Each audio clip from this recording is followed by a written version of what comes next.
কোনোভাবেই থামানো যাচ্ছে না বান্দরবানের নাইক্ষ্যংছড়ির বন খেকোদের দৌরাত্ম্য। স্থানীয় প্রশাসন জানলেও ধরা ছোঁয়ার বাইরে দুর্বৃত্তরা।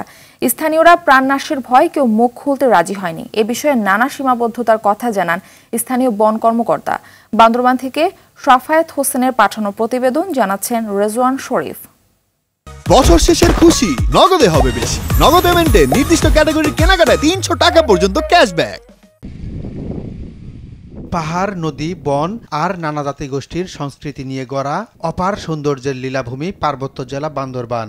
প্রকৃতি তার রূপ সৌন্দর্য ঢেলে দিয়েছে এ জীববৈচিত্র্য ঘিরে, অথচ এক শ্রেণীর অসাধু মানুষ প্রকৃতির এ দান ধ্বংসে মেতে উঠেছে। ব্যাহত হচ্ছে রাষ্ট্রীয় সম্পদ। অনুমোদন ছাড়া নাইক্ষ্যংছড়ির পাহাড়ি বনভূমি এলাকার সব ধরনের গাছ কাটা নিষিদ্ধ থাকলেও তা কাগজে কলমেই সীমাবদ্ধ। সম্প্রতি ঘুমধুম আজুখাইয়া এলাকায় ৫ একরের বনভূমির অনেকটাই সাবার করে ফেলেছে বনদস্যুরা। বন বিভাগের কতিপয় অসাধু ব্যক্তির যোগ সাজসে দিনরাত এই অপকর্ম চলছে বলে জানায় স্থানীয়রা। অকশনের টাকাও হচ্ছে না, ফার্মেটও কোনো ধরনের হচ্ছে না। অবৈধভাবে কিভাবে কাঠগুলো কাটে?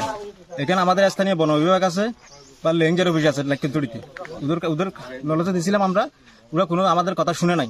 এখানে একদিন আসছিল কিন্তু এখানে বাগান উঠে নাই না, তো আমরা কল দিয়েছিলাম অনেকবার, ওরা আমাদের কথা কানেও নেয় নাই, কথা শুনে নাই। আর কি যেগুলো বাগান কাটছে, যারা বাগান কাটছে অনেক খবরশালী লোক। এখন অবৈধভাবে গাছটা কাটি ফেলতেছে। ওখানে বলছি যে আমরা সরকারি পারমিট নিয়ে আসি, কাজটা কাটো। এই কথা বললে আমার উমকি দিয়ে মারি ফেলাবে, কাটি ফেলাবে, ওইটা বলে। এরা কাটতেছে 15 দিন মতো হবে এখানে কাটতেছে। জমির উদ্দিন, শাহাবুদ্দিন, এই যে কালাম, জাহিদ আলম, তারা জোর করে বাগানটা কেটে নিয়ে যাচ্ছে। এরা কিনে কাটে রাতে চুরি করে গাড়িতে লোড করে নিয়ে যায়, মানে অল্পটুক করে নিয়ে যায়। এখন এটা সরাসরি কেটে নিয়ে যাচ্ছে। বছর শেষের খুশি নগদে হবে বেশি। নগদ পেমেন্টে নির্দিষ্ট ক্যাটাগরির কেনাকাটায় ৩০০ টাকা পর্যন্ত ক্যাশব্যাক। প্রতিদিন ৮-১০ গাড়ি তো প্রতিনিয়তই বের করতেছে গাছ। তো আপনার ওদের সুমিল আছে, ওইখানেও গাছগুলো রাখে না। ধরেন ওইখানে গাড়ি রাখলে ওইটা ডেলি ছিঁড়ে ফেলে। এরপর মানে মানুষের বাড়িতে এদিক ওদিক গাছগুলা লুকায় রাখে। চুরি করা গাছ রাখা হয়েছে করাতকলে।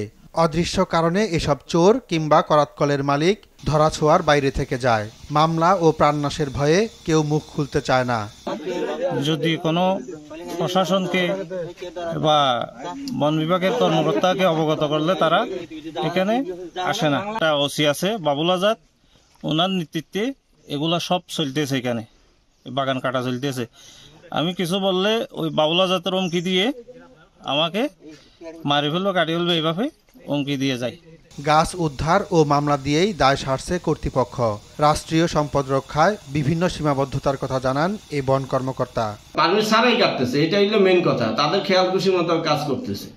আমরা ওখান থেকে সিজ করছি এবং মামলার প্রক্রিয়া দিন আছে। এটা একজন স্টাফ দিয়া ওই এলাকাটা কন্ট্রোল করা এবং এত দুর্গম এলাকা, সেটা খুবই কষ্টসাধ্য।